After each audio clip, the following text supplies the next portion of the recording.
তো আজকে সম্পূর্ণ ভিডিও আমার হাজবেন্ডের জন্য, কারণ হয়তো সব হাজবেন্ডগুলোর এরকম চিন্তাধারা যে ওরা বাড়ি থেকে বহুত পরিশ্রম করে আসে আর আমরা হয়তো বাড়িতে এমনি বসে থাকি। সো আসসালামু আলাইকুম গাইজ, সবাইকে আমার চ্যানেলত ওয়েলকাম জানাই। তো আমি সকালে উঠে বাসি কাম সাইরে এখন আমি বানাইছি রুটি চা। তো আমি গ্যাসত বসাই দিছি চা আর এই জায়গায় বানাইছি রুটি। তো আজকে আমি কি কাম করি অল্প স্বল্প আপনাগুলোকে শেয়ার করি, তো দেখে থাকেন সম্পূর্ণ ভিডিও। তো আঙ্গবাড়ির যখন যায় উঠে তার জন্য রুটি বানানো লাগে। তো এই জায়গায় আমি আমার শ্বশুর শাশুড়ি আর ঈশানের জন্য প্রথমে রুটি বানাই নিয়েছি। তো দেখেন এই যে আরো বাকি সদস্যগুলো তো এখনো উঠে নাই, যখন উঠবো তখন বানাই দেওয়া লাগবো। তো দেখেন রুটিগুলো কত সুন্দরভাবে ফুলে আছে। তো এই আগে বানালাম কয়রাতে সেঁকে নিলাম আর এইভাবে গ্যাসে তো সুন্দরভাবে রুটি ফুলে দেখেন এই যে। তো রুটি ভাজা কমপ্লিট হয়ে গেল। তো চা রুটি বানানি হওয়ার পরে আমি রুমত এসে ঈশানে তুললাম, তোলার পরে ওকে ব্রাশ ট্রাশ করাইয়ে হাত মুখ ধোয়ে রুমত নিয়ে এসে ওকে এখন আমি খিলেবা লাগছি। আর খিলনির টাইমত ওর দুনিয়ার ফ্যাংসা। তো খাওয়া দাওয়া হওয়ার পরে ওকে স্কুলের জন্য রেডি করাই দিবা লাগছে এখন। তো পুরা রেডি হয়ে গাড়িতে বসে পড়ছে।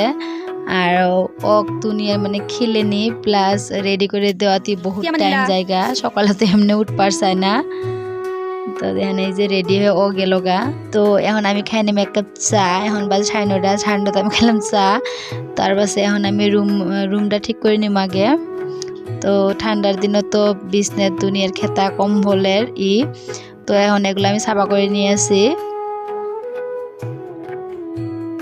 তো আমার মতো এই দৈনন্দিন কামগুলো সব বউ মানুষেরই। তো এটা হলো একটা দৈনন্দিন কাম যেটা প্রত্যেক দিন করা লাগে আঙ্গুরে। তো এই জায়গায় দেখেন বিছনা সাফ করা হয়ে গেল, গাড়ি জাদু দিয়ে আমি এগুলো সাফ করে নিলাম। তারপরে আমার রুম সারা হয়ে গেল, এখন আমি আসলাম পাকঘরত।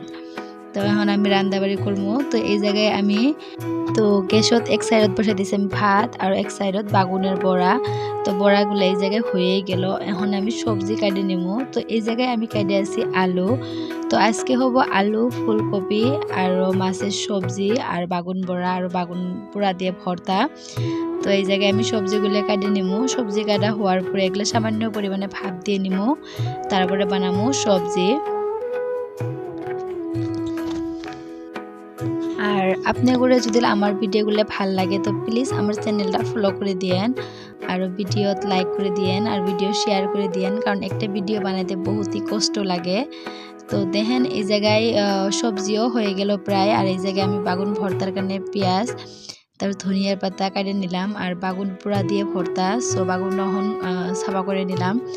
তো কেরা বাগুন পোড়া দিয়ে ভর্তা ভালো পান নিশ্চয় কমেন্টে জানাবেন, আমার তো বিরাট ভাল লাগে। তো এই যে বাগুন ভর্তাও হয়ে গেল গা। আর এখন আমি রান্না বান্না শেষ কমপ্লিট। সো এখন সাফসাফাই অভিযান। তো রান্না বান্না করলেই যে কাম শেষ ওরও না, কারণ রান্না বান্নার পরে তারপরে আরো বহুতগুলা কাম থাকে করার নাহান। তো দেখেন এখন রান্না বান্না হলো, তো আমি এখন সবগুলা মুছে নিমু। তো এই যে এখানে আমি গ্যাস তারপর স্ল্যাবগুলো সবগুলো মুছে নেই, প্লাস সব সবজিগুলা আজরায় সবগুলো মাজা খসা করে নেওয়া লাগবো। তো এগুলো আমি সবগুলো মুছে নেই। আর এই জায়গায় ঈশানের হয়েছে স্কুল ছুটি, ও আর ফুপুর বেটি বোনের লগে সুন্দরভাবে খেলাই আছে। তো এই জায়গায় ভিডিও করা দিয়ে দেখেন খাড়া হলো। তো এই জায়গায় সব গ্যাসগুলো মুছা হয়ে গেল, এখন আমি ডাইনিং ডে মুছে নিমু, তারপরে এই জায়গায় রেকটাও মুছে নিমু।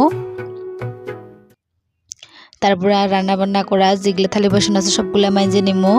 তো চা খাওয়া থালি বাসনগুলো সব আগেই মাজা হয়েছে, তো এগুলো রান্না বান্না করলাম। তো ওগুলোর যেগুলো থালি বাসন আছে সবগুলোই সুন্দরভাবে এখন মাঞ্জে নিমু।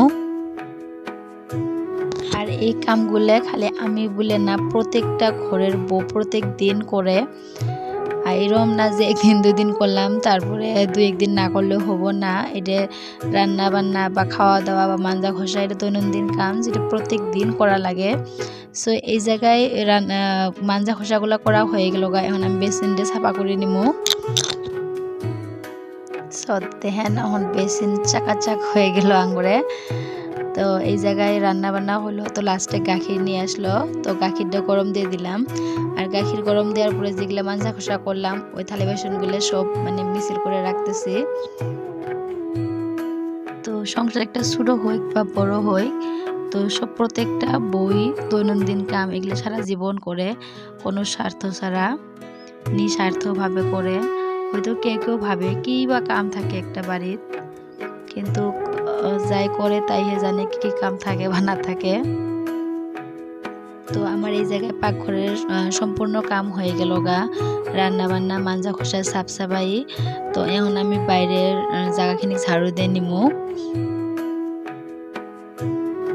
তো এখন আমি ঝাড়ু দিব লাগছি উঠান বা একনে, তো এখন আমি একটা ঝাড়ু দিয়ে নিমু। তো এখন আঙ্গু বাড়িত নাই কেউ, সবাই যার যার কামত গেছে, এখন আমি আছি আর ঈশান আছে। তো এই জায়গায় আমি কামগুলো সারে নিবা লাগছি, আর ঈশান ওর ফুপুর বেটি এসে ওর লগে খেলাবা লাগছে। তো এই জায়গায় আমি ঈশানের জন্য গরম পানি বসাই দিলাম। তো এখন আমি অল্প কাপড় ধুয়ে নিমু। একটা পুরুষ বহুতই পরিশ্রম করে একটা বাড়ি ভালো করে চলানোর জন্যে বা তার নিজের পরিয়ালটা যাতে ভালো করে থাকে তার জন্যে নিশ্চিতভাবে সেই বহুত পরিশ্রম করে।